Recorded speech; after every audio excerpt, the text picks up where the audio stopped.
sur RMC Story avec autour de la table ce matin Emmanuel de Villiers, le chef d'entreprise, Sandrine Pégan, l'avocate pénaliste et Abel Boilly, l'éducateur.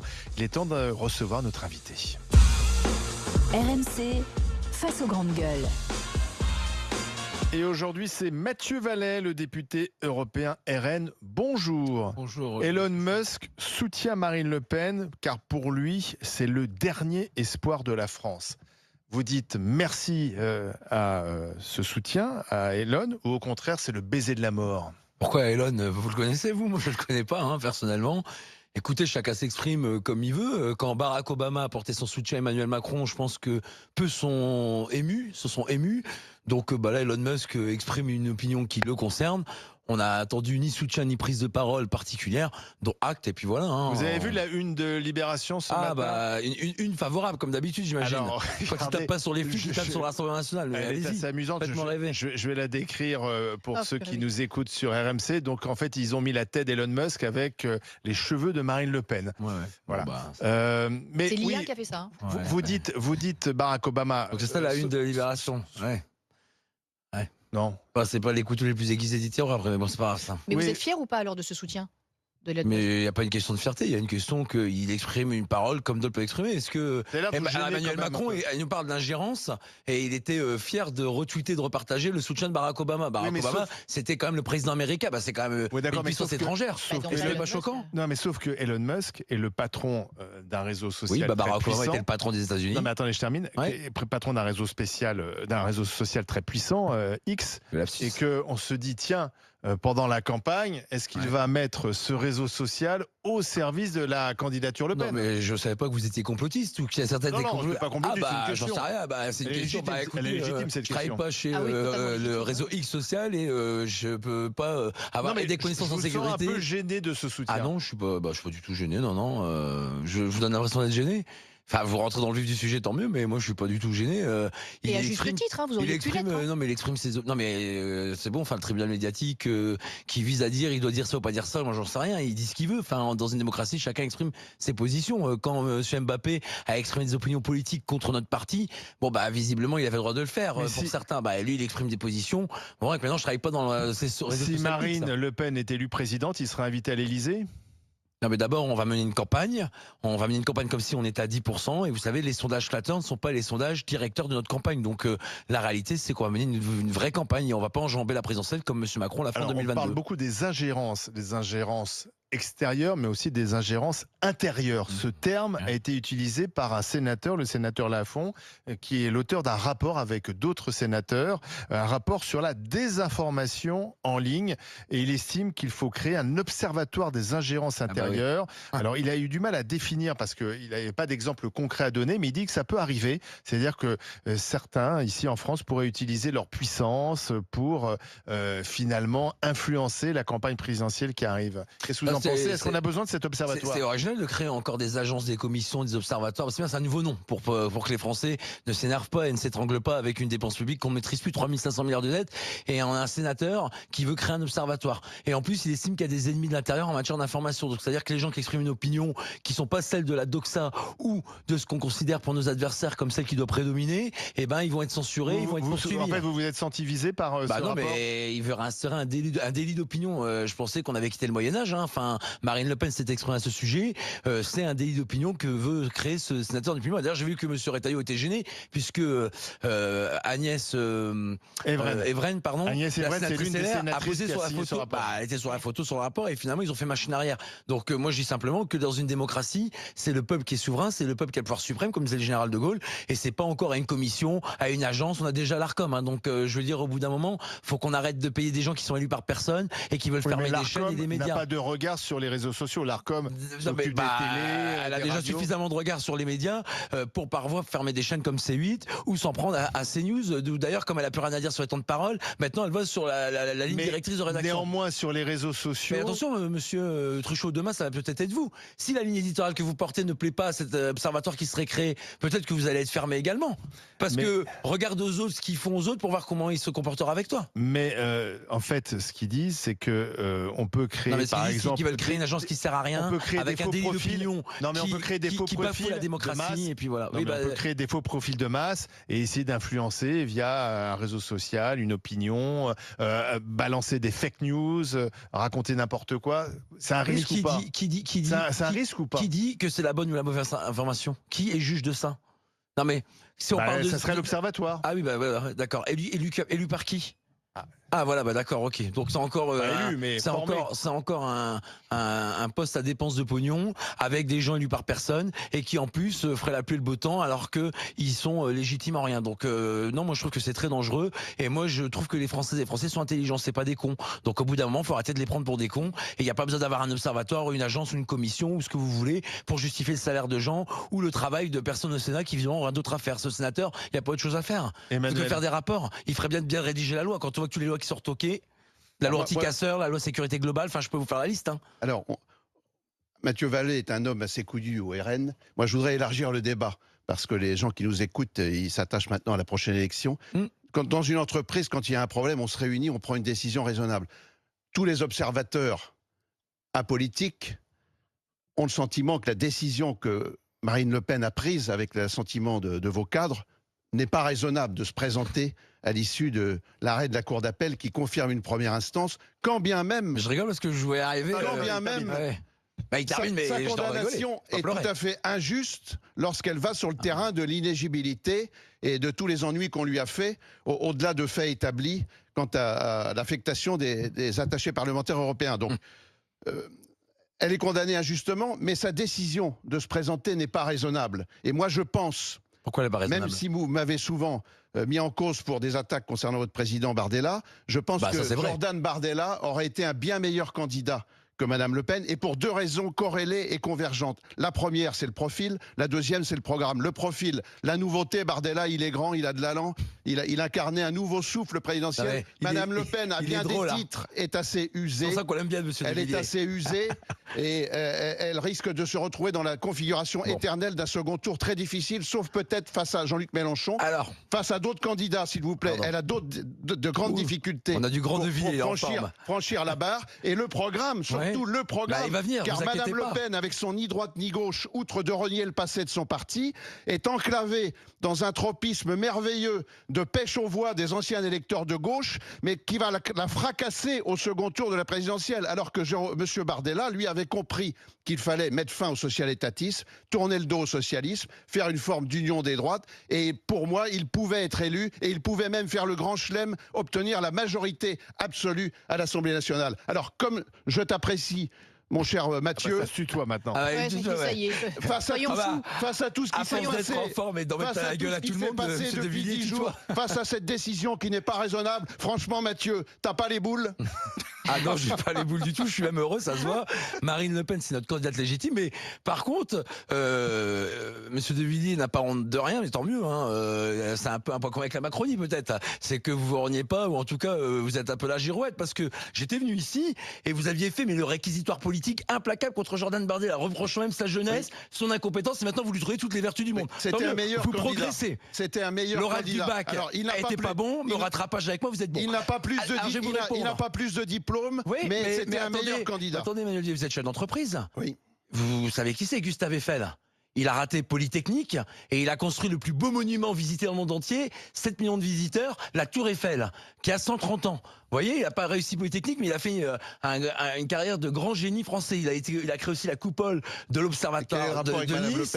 Il a créé l'ossature de la Statue de la Liberté, mais parce que pour vous, avoir des diplômes, c'est le gage d'être quelqu'un de bien. Mais si c'était le cas, M. Macron aurait donné satisfaction et il serait pas le président le plus détesté avec François Hollande, que d'ailleurs, on nous annonce en comeback absolu, c'est sympa. Après la guerre des États. Donc vous êtes pour la candidature Bardella. Donc moi, je suis pour la candidature de Marine Le Pen avec un binôme qui est Jordan Bardella. Vous avez raison. Au lieu d'en avoir un sur deux, vous avez les deux sur le plateau, c'est fromage et dessert. Vous voyez, vous en voulez pour votre estomac, vous en aurez pour vos papilles. Donc la réalité, c'est que Marine Le Pen, elle a une expérience, elle a une solidité et elle est complémentaire avec Jordan Bardella, qui exprimera aussi tout son génie politique et qui a déjà convaincu 2 fois les Français en étant élu brillamment au Parlement européen. Mais ce ni droite ni gauche n'a pas de sens et ne permettra pas le rassemblement majoritaire majoritaire au second tour. Est-ce que vous avez aimé le 14 juillet, monsieur De Villiers? Comme patriote que vous êtes, voilà. Pas tellement, avec tous les pays étrangers et l'Ukraine sur les Champs-Élysées. Je parle de nos armées, de nos policiers, nos gendarmes, les douanes. Voilà, je vous parle du 14 juillet traditionnel. Donc la réalité, c'est que les Françaises et les Français se rassemblent sur les grands moments de la nation. Et nous, ce qu'on veut, c'est que l'élection présidentielle, qui est un grand moment de la nation, se rassemble autour de Marine Le Pen. Vous savez, c'est un phénix, Marine Le Pen. Beaucoup l'ont enterrée, beaucoup ont déversé des torrents de boue durant son engagement politique. Elle a tenu, elle est solide pour des convictions politiques et pas pour des postes. Et elle était même prête à prendre, vous avez raison de le dire, le risque de censurer. Elle l'a fait, le gouvernement, même si cette censure, lorsqu'elle était frappée d'une inéligibilité en première instance, l'empêchait de se présenter. Je pense qu'en preuve d'amour et en démonstration de loyauté et de fidélité à ses convictions, on est d'accord? Oui, voilà. Il n'y a pas mieux. Donc c'est quelqu'un qui tiendra la route en tant que chef de l'État. À la réserve près que la France. Une réponse avec la même force que la vôtre. La France est en banqueroute et son programme va nous mettre dans la dernière perte. Vous ne connaissez pas encore, monsieur De Villiers, le programme. On a plein de pistes d'économie que d'ailleurs votre frère Philippe De Villiers partage. La lutte contre l'immigration irrégulière, les prestations sociales qu'on verse à des étrangers qui ne contribuent pas à l'effort national avant même de faire quoi que ce soit. Vous partagez ça? Vous voulez faire fuir les dernières fortunes de France avec votre impôt qui va piller le pays et faire un pays de pauvres. On veut faire fuir les délinquants et les criminels étrangers qui pourrissent le quotidien des gens. Vous voulez l'impôt sur la fortune de Mitterrand. Non, vous vous rendez compte de la gravité d'une telle décision? On veut libérer des charges, des impôts de production et de tout ce carcan et de tout ce grillage administratif les Françaises et les Français. On l'a montré au Parlement européen. On a changé la doxa. Bardella, il l'a changé au Parlement européen. Il mettait pas son drapeau dans sa poche. Il était de droite. Marine Le Pen, elle est patriote et elle rassemble toutes les Françaises et les Français. D'ailleurs, c'est pour ça qu'aujourd'hui, elle plaît autant aux Français, c'est qu'elle est sincère. Et je pense que vous serez étonnés et on se reverra où. Alors la dernière fois, vous étiez contre Bardella. Aujourd'hui, vous êtes pour. Aujourd'hui, vous êtes contre Marine Le Pen. Dans un mois et demi, 2 mois, 3 mois, je reviens, vous serez pour les deux. Parfait, vous progressez. Donc, c'est pas les félicitations du conseil de classe, mais c'est en progrès. Vous voudrez changer au dernier moment, mais ce sera plus possible. Mais non, on changera pas au dernier moment. On n'est pas les girouettes de M. Retailleau. On est fidèle à la ligne de notre parti que Marine Le Pen a toujours défendu. Autre question maintenant, maître Sandrine Pégan. C'est même pas une question, là, c'est juste, déjà, on va corriger un peu les choses, parce que vous dites que Madame Marine Le Pen sera un bon chef de l'État. Pour l'instant, elle est juste en sursis. Hein. D'accord, elle est en sursis au niveau de la cassation. Pour être à la fonction suprême, donc je me projette. Tout est possible encore jusqu'au premier tour. Je vous ai dit quoi, maître? Je vous ai dit qu'on allait avec humilité. C'est pas parce qu'il y a eu ça veut dire quoi, tout en sursis, par rapport à ses ennuis judiciaires? Oui, puisque donc là, d'une part, on attend la décision de la Cour de cassation. Madame Marine Le Pen a déposé ou va déposer une question prioritaire de constitutionnalité, voilà, pour histoire de faire perdre du temps aussi. Et ça fait partie des droits de la défense. Donc elle est totalement dans ses droits. Mais en attendant, c'est pas exceptionnel qu'une personne dans un état de droit justiciable comme les autres fasse prévaloir des voies de recours que tous les Françaises et les Français peuvent faire prévaloir en pareille situation. Mais c'est pour gagner du temps. C'était un scoop pour les médias et certains politiques. Du temps. Non, c'est pour faire respecter son droit. C'est pas pour gagner du temps, c'est pour gagner le combat judiciaire qu'elle mène depuis le début. Où elle a la même ligne de défense qui clamait son innocence. Oui, mais ce que je comprends pas, c'est qu'au départ. Ce que je comprends pas, c'est l'acharnement judiciaire. Si on peut pas poser une question. Je réponds. Au début, elle voulait que ça aille vite. Elle avait même espéré que la Cour de cassation se prononce avant la présidentielle. Sur l'éligibilité. Voilà. Et alors maintenant, comme il n'y a plus d'éligibilité, maintenant elle veut que ça aille lentement. Non, et puis, Femme Varie, rappelons-nous quand même qu'elle disait qu'elle ne voulait absolument pas se présenter à l'élection présidentielle si elle avait son bracelet électronique. En tout cas, si elle était condamnée pour cela. Elle n'a pas de bracelet électronique, mais vous connaissez le droit. C'est la raison pour laquelle, c'est pour ça que je vous dis, pour l'instant, elle est en sursis. Elle a un pourvoi en cassation qui suspend cette décision et qui lui permet de conserver ses voies de recours et sa présomption d'innocence. Et je sais qu'en avocat, vous avez défendu des dossiers difficiles, sensibles et compliqués, donc vous n'allez pas vous-même mépriser, bafouer ou méconnaître ce droit fondamental. Mais il faut le rappeler. J'ai exactement rappelé la situation de A à Z. Elle est dans la continuité de son engagement que vous évoquiez. Elle fait valoir son pouvoir en cassation parce qu'elle a encore des arguments qui estiment que l'article sur lequel les juges en appel ont fondé leur jugement n'est pas valable pour elle parce que ça concerne des fonds européens. On va pas être technique ici, mais j'essaye de résumer les choses. Et enfin, la réalité, c'est que la campagne va commencer et ceux qui doivent décider, c'est pas les juges, c'est les Français. Et ça nouvelle élection a lieu dans 10 mois. Reconnaissez que c'est une épée de Damoclès. J'ai l'impression de retourner en audition en garde à vue. Reconnaissez-vous ou reconnaissez à la fin? Et signé. Pas le choix. C'est l'ancien policier qui parle. C'était peut-être vos méthodes quand vous étiez policier. Non. J'ai jamais fait l'objet de plainte pour des méthodes qui étaient contestables. J'ai toujours été fidèle à la République. Sérieusement, c'est sérieux. Il y a une épée de Damoclès au-dessus de la tête de Marine Le Pen. Non, je pense que vous vous trompez. Mais assumez-la. Bien sûr qu'elle existe. Non, mais donnez-moi le prompteur et vous allez aussi dire ce que je dois dire. Mais la réalité, c'est que... Soyez de bonne foi. Soyez de bonne foi. Je suis toujours de bonne foi. fois. En tout cas, j'essaye autant que vous. Donc voilà. Mais la réalité, c'est qu'il n'y a pas une épée de Damoclès au-dessus de la tête. On joue pas à la roulette russe là. On joue à ce que on n'ait pas encore un bébé Macron pour les 5 ans qui arrivent. Donc on aura un vrai programme avec une vraie candidate qui est Marine Le Pen et avec une vraie volonté de gagner la présidentielle parce qu'elle était 2 fois au second. Ma mère dit toujours jamais 203. Donc la troisième, elle était 2 fois au second tour. Quel autre candidat, enfin sur toute la chorale des candidats qu'on a, la trentaine, là, on a même eu M. Cazeneuve et bientôt peut-être M. Hollande, M. Glucksmann. Mais la réalité, c'est que c'est la seule, même face à M. Mélenchon, qui a terminé au second tour 2 fois, en 2017 et en 2022. Donc on peut au moins lui faire gage de la confiance, de pouvoir à nouveau convaincre les Français, pour le coup, d'atteindre le dernier sommet qui lui manquait lors des 2 dernières fois. On va continuer d'en parler. Mathieu Vallet, le député européen du Rassemblement National. C'est l'émission Punchy, c'est là. Face aux grandes gueules. Hein. Bah, c'est les grandes gueules, vous le savez. Il manque votre acolyte. Tic et tac. Il est en vacances. Eh bien, tac, il est à Nice. Emmanuel Devilliers, Abel Boilly, Sandrine Pégan, à tout de suite sur RMC Story. RMC, 9h, midi, les grandes gueules. La suite des grandes gueules, la suite du face au GG avec Mathieu Vallet, le député RN, député européen, face à Abel Boilly, l'éducateur, Sandrine Pégan, l'avocate, et Emmanuel Devilliers, le chef d'entreprise. Mathieu Vallet, je voudrais vous montrer une affiche. C'est celle de votre candidate, Marine Le Pen, avec ce slogan Renaissance utilisé. Voilà, la Renaissance. La Renaissance. Alors, ça n'a pas plu du tout à Gabriel Attal. Oui, mais on s'en fout. Patron du parti Renaissance, qui estime que c'est de la contrefaçon, c'est un plagiat et qui porte plainte devant les tribunaux. Ah bah oui, très bien. C'est sûr que les tribunaux, ils n'ont pas mieux à faire à protéger nos enfants, à protéger les plus faibles et les victimes dans un contexte où la justice n'y arrive plus. Donc, qui alourdit la justice avec une procédure qui sert à rien, tant mieux si ça lui fait passer son temps. S'il préfère passer du temps à faire des procédures dans les tribunaux plutôt qu'aller aux côtés des Français pour convaincre de son programme, c'est son problème. Mais nous, on est fiers de l'affiche, regardez. Voilà, on parle pas des autres, on parle de nous. Il y a un petit côté crise du Corcovado. Ah bon, pourquoi? Ah ben les bras est comme ça. Mais moi c'est christique. Je pense juridiquement.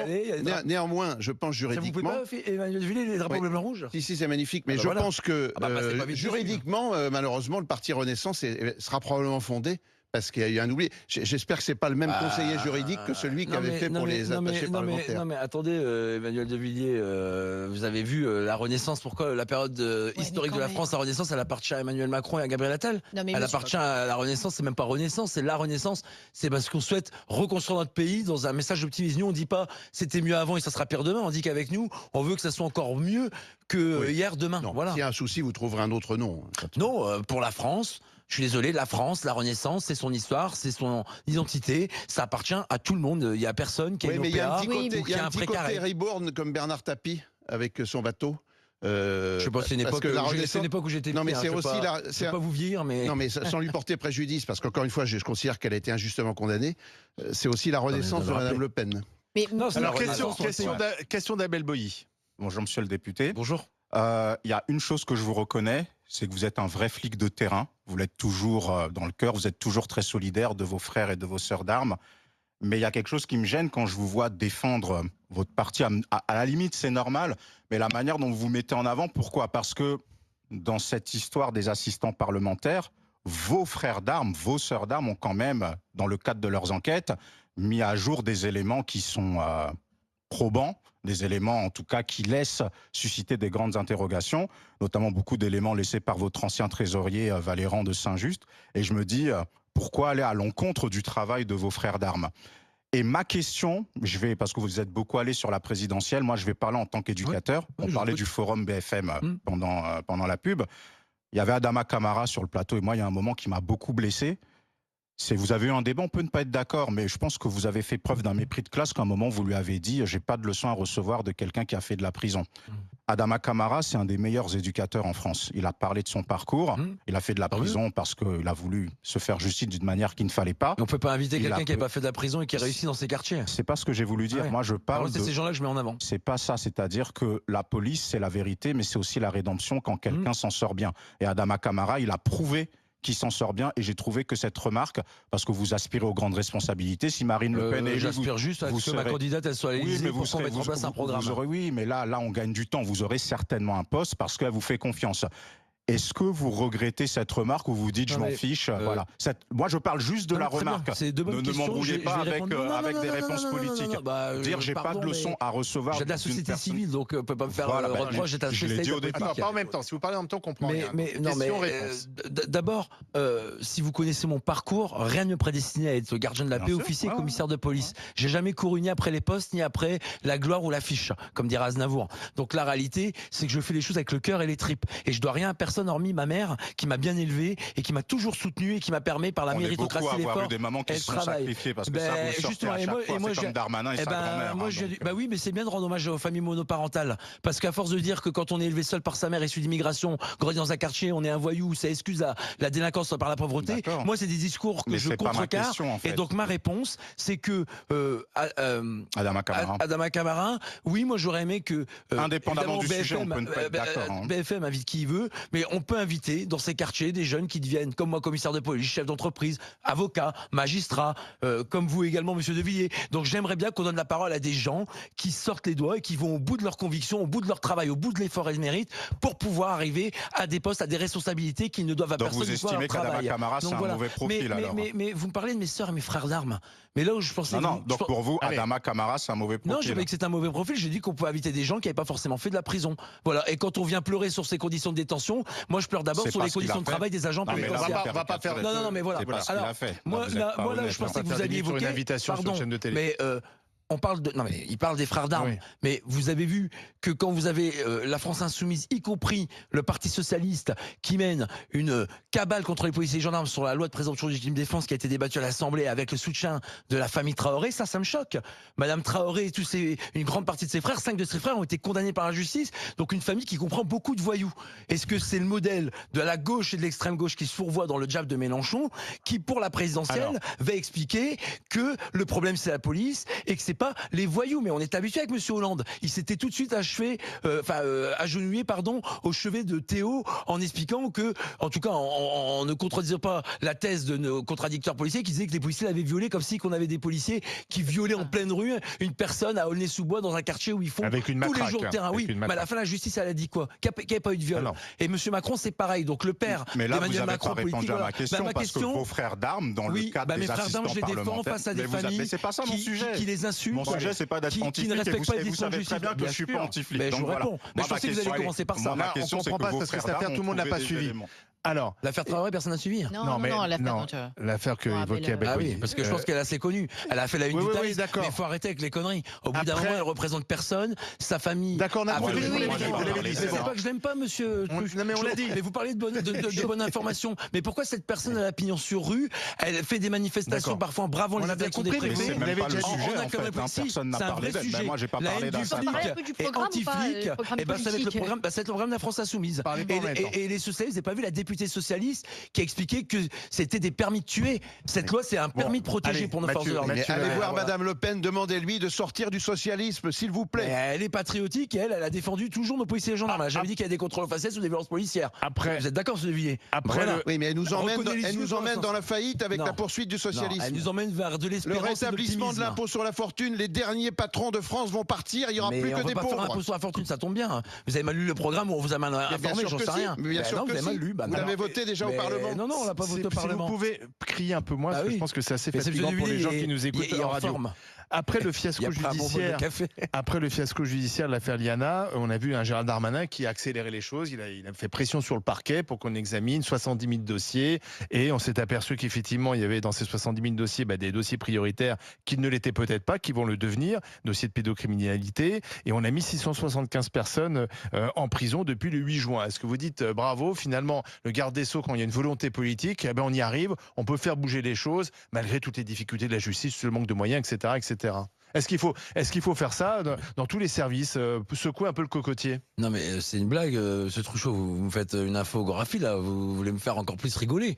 C'est hallucinant. Vous savez l'état de la filière investigation aujourd'hui dans la police et la gendarmerie.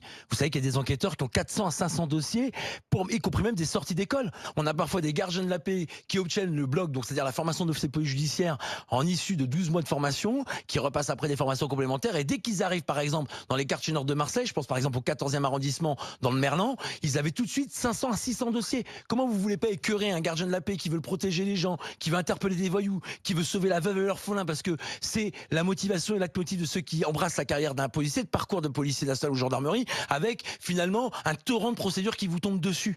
Donc je suis désolé, il a fallu que Liana, elle soit violée, bâillonnée, tuée, jetée dans un silo pour que M. Darmanin se rende compte que l'état de la filière d'investigation, après 4 ans à Beauvau, est calamiteux. Il a fait la réforme de la police judiciaire, il a cloisonné les enquêteurs de la PJ, qui était un fleuron de l'institution policière, au niveau du département. Mais quand vous allez dans le Var, vous savez bien que les narcotrafiquants, vous savez bien que la criminalité organisée, que les braqueurs, que ceux qui sont les spécialistes dans les voyous, ils se filent des frontières administratives et judiciaires. Ils habitent dans les quartiers nord de Marseille, ils vont faire un braquage à Aix, ensuite ils partent parfois dans le Vaucluse, par Cavaillon, qui est une ville qui est en train de décimer par ces trafics de stupéfiants, 80 000 € par point de deal. Donc la réalité, c'est que M. Darmanin, il n'est pas là pour commenter ou pour faire de la gestion quotidienne, il est là pour avoir une vision sur la justice et avant sur la police et la gendarmerie. Il ne l'a pas eu. Alors quelle est on aurait une grande réforme. Quelle est votre vision par exemple sur le narcotrafic, puisque ça a été l'une des priorités des années Macron et notamment de Gérald Darmanin, avec des opérations XXL, etc.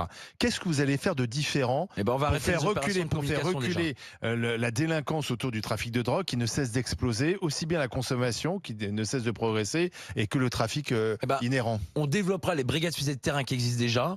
On les mettra à un niveau suffisamment élevé en termes d'effectifs adaptés au territoire, parce que le but c'est pas de mettre la même chose partout. Le but c'est là où on a besoin de mettre le plus de police dans les quartiers populaires par exemple, qui ne sont pas l'apanage ou la propriété privée de l'extrême gauche. Et donc la réalité c'est que ces brigades fusées de terrain, elles connaissent le terrain, elles connaissent les habitants, elles font beaucoup de points de deal dans les quartiers nord. Sur le terrain. Non, pas seulement, attendez.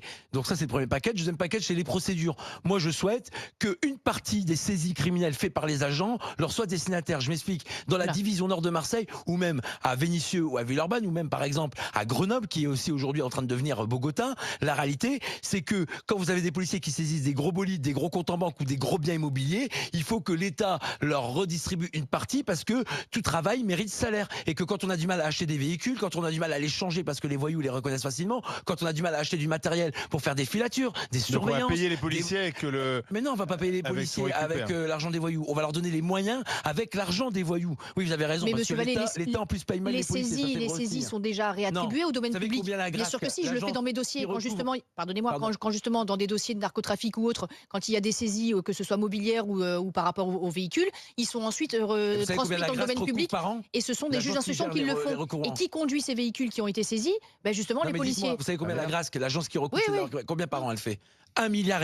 Je suis persuadé qu'on peut faire 3 milliards le double. Parce qu'aujourd'hui, c'est pas automatique. La saisie d'avoirs criminels, ça va être comme les antibiotiques. Enfin, pardon, pas comme les antibiotiques, mais ça doit être automatique. Mais il faut même des ventes aux enchères, non, monsieur Vallée. Bien sûr, mais les ventes aux enchères, pour faire rentrer de l'argent dans les caisses de l'État. Moi, je veux faire rentrer de l'argent dans les caisses de Beauvau. Parce qu'aujourd'hui, depuis 2 ans, il n'y a plus un véhicule neuf de police ou de gendarmerie qui est livré. Il y a à peine des remplacements ponctuels qui sont faits. Parce qu'il n'y a plus de sous dans les caisses de l'État qu'on dise au gouvernement. Pareil pour les locaux. À Amiens, c'est un commissariat de 45 millions d'euros qui est bourré de malfaçon. Non mais vous voyez, et contre la on va arrêter consommation, de vaches à lait et de dépenser l'argent inutilement. On va le rendre aux policiers aux gendarmes pour protéger les victimes. La consommation de cocaïne notamment qui ne cesse de progresser, qu'est-ce que vous faites de plus? Déjà on légalisera pas.